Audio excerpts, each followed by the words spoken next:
Anda kembali di kabar utama, pemirsa. 12 orang warga desa Giripurno, Kota Batu, Jawa Timur dinyatakan positif COVID-19 setelah dilakukan tes swab. Ke-12 orang ini akan dikarantina di Wisma Nala, Kota Batu.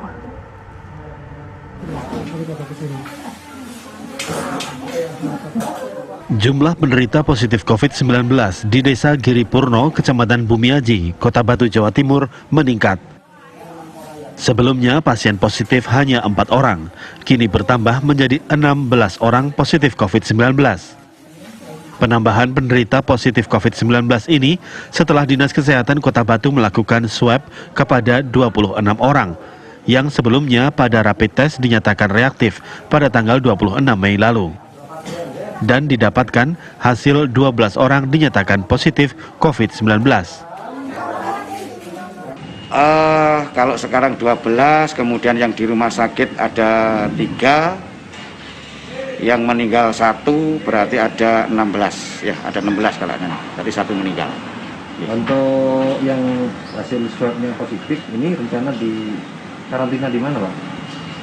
Rencana karantina ini sesuai kesepakatan dan permintaan dari warga, ini sudah disiapkan oleh pemerintah Kota Batu di Hotel Wisma Wisma Nala, ya Wisma Nala yang di timurnya pasar itu.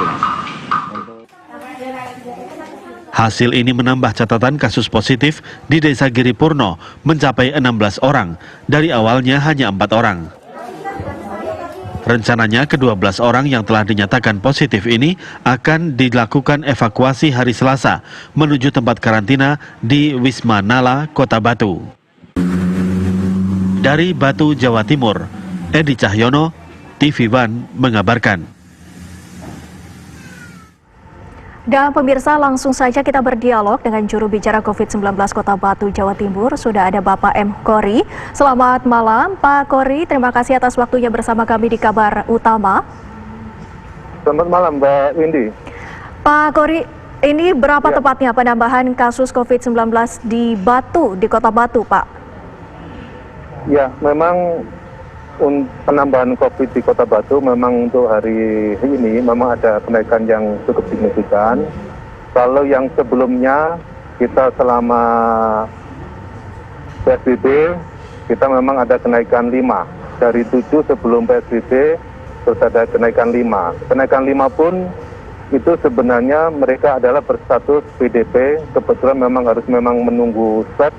Bahkan ada 3 orang yang sebenarnya sudah dirawat di rumah sakit dan kondisinya sudah baik dan mereka sudah diperbolehkan pulang, namun hasil swabnya baru keluar pada saat PSBB sehingga ada penambahan selama PSBB 5. Selanjutnya dalam 2 hari terakhir memang kemarin juga ada penambahan 2 orang untuk konfirm dan hari ini ada penambahan cukup signifikan, kurang lebih ada penambahan 14 orang sehingga total untuk yang konfirm di Kota Batu saat ini 28 orang.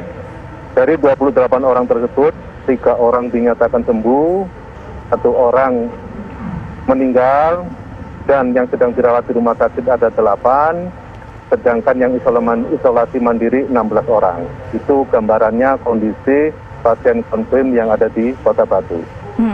Pak Kori, untuk desa Giripurno sendiri ini seperti apa, bagaimana perkembangan terkininya, Pak?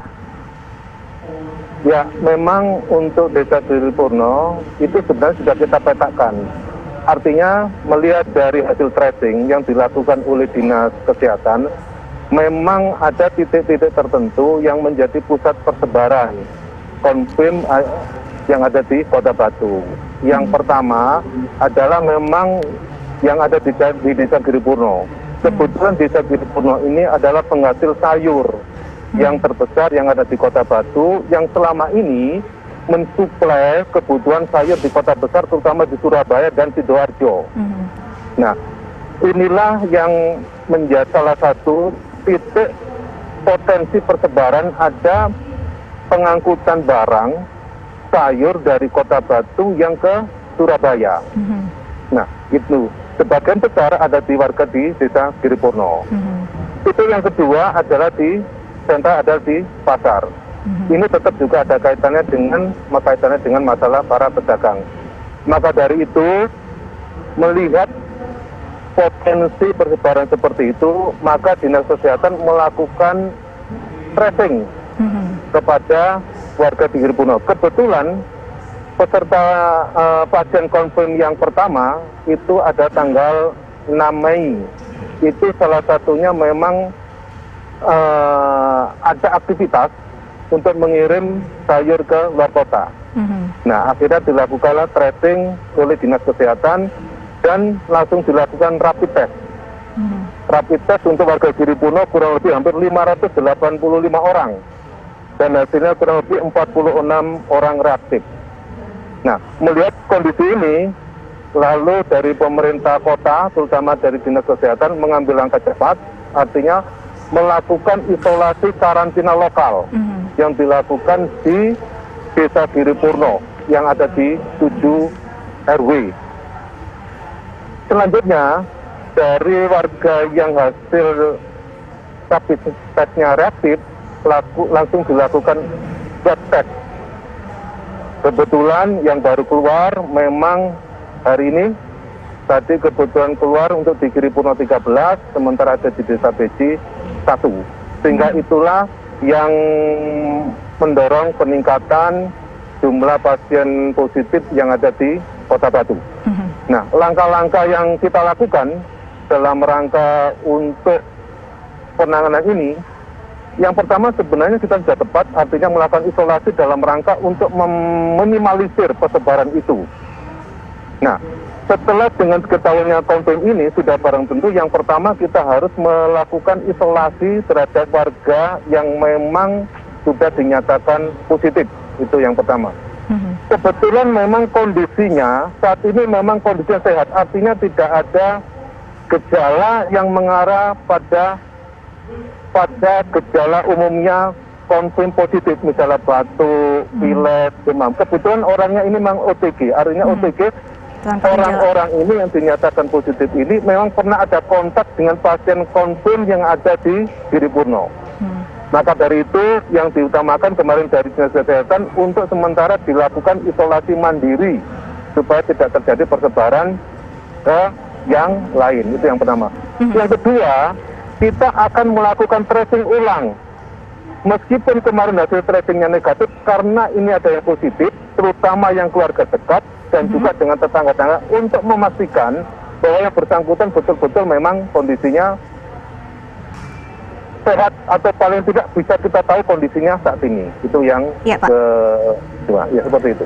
Ya Pak, untuk PSBB sendiri di sana ini sudah dihentikan atau diakhiri Pak. Apakah pengakhiran PSBB ini mempengaruhi angka dari kasus COVID-19 di sana Pak?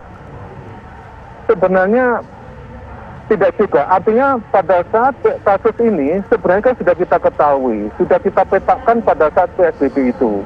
Maka dari itu ketika ada PSBB tingkat kota, di tingkat lokal pun akan kita lakukan, yaitu untuk melakukan isolasi mandiri di tingkat desa.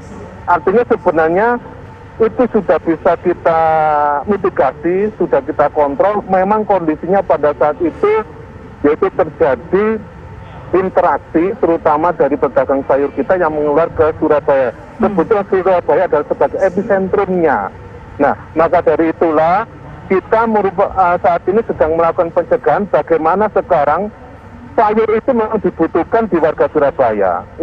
Nah, tapi bagaimana sekarang supaya tidak terjadi, artinya proses ada penularan, terutama sebagai carrier tenaga sayur kita yang mengirim ke Surabaya, jangan sampai bisa menular di keluarganya. Yang pertama, akan kita lakukan semacam pembuatan shelter, artinya petugas-petugas sayur yang mengirim ke Surabaya, itu akan kita siapkan shelter. Mereka setelah mengirim ke Surabaya, itu mereka harus kembali ke shelter untuk mandi, ganti pakaian, termasuk mobilnya dilakukan desinfeksi, supaya bersih sehingga kembali ke saudaranya, ke rumahnya masing-masing itu dalam kondisi bersih. Itu yang kita lakukan. Selanjutnya, pasca PSBB bukan berarti kita melakukan pelonggaran, tidak. Artinya saat ini kita sedang melakukan transisi dalam rangka untuk menuju ke new normal. Transisi dalam pengertian, ini tetap ada pengetatan. Bahkan pada saat PSBB itu, kita kemarin kan sudah melakukan penutupan hampir semua tempat usaha, wisata dan lain-lainnya. Nah, saat ini memang ada menuju transisi, tetapi harus diikuti dengan SOP yang tepat.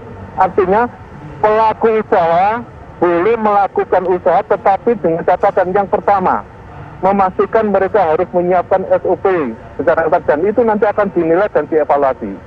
Yang kedua, mereka harus menyiapkan sarana prasarana yang dibutuhkan dalam rangka untuk mendukung pelayanan kesehatan seperti hand sanitizer, cuci tangan, masker, APD, dan lain-lain. Itu yang harus disiapkan. Yang ketiga, mereka harus menyiapkan gugus tugas.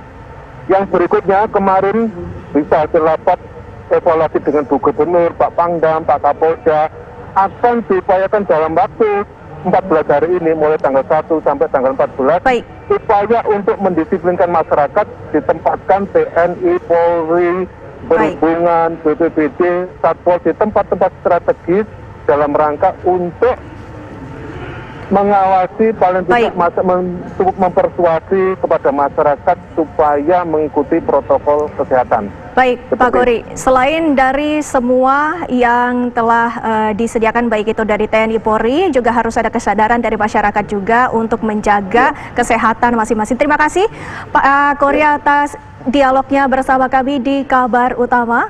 Selamat malam, Pak.